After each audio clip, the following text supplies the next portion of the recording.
अगले मेरे विचार गोस्वामी तुलसीदास जी के माध्यम से कर्म कांड पर हैं, जो कर्म कांड बाहरी आडंबर और जाति पाति। तुलसीदास जी ने लिखा है, नर विविध कर्म अधर्म बहु, मत लोक प्रद सब त्याग हूँ, विश्वास कर कह दास तुलसी, राम पद अनुराग हूँ।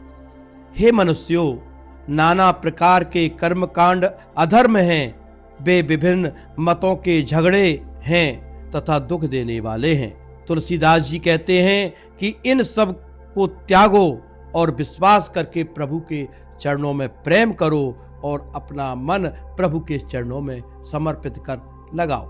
परमात्मा हमारे हृदय के अंदर विराजमान है, परमात्मा कहीं बाहर नहीं है। हमें जब भी परमात्मा मिलेगा अपने अंदर ही मिलेगा। इसलिए केवल आप सतगुरु की बतलाई हुई नाम की अंतर्मुखी साधना द्वारा ही इस परमात्मा को पा सकते हैं। किसी भी अन्य बाहरमुखी साधना द्वारा आप परमात्मा को कभी नहीं प्राप्त कर सकते।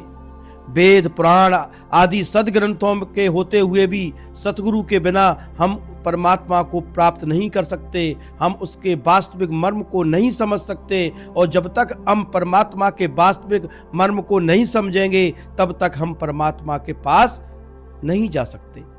परमात्मा को पाने का वास्तविक मर्म हमें सतगुरु से ही प्राप्त होगा। हम तीर्थ, व्रत, दान, यज्ञ, तप, उपवास आदि अनेक बाहरमुखी साधनों में उलझे हुए हैं, लिप्त रहते हैं, या अनेक प्रकार की बाहरी वेशभूषा बना करके घर बार को छोड़ करके जंगलों पहाड़ों में भटकने लगते हैं। इसलिए तुलसीदास जी कहते हैं कि बाहरमुखी कर्मकांड और बाहरी आडंबर की व्यर्थता व्यर्थ दिखाई देती है, उसकी कोई सार्थकता नहीं है। बाहरी आडंबरों की से आप परमात्मा को नहीं प्राप्त सकते।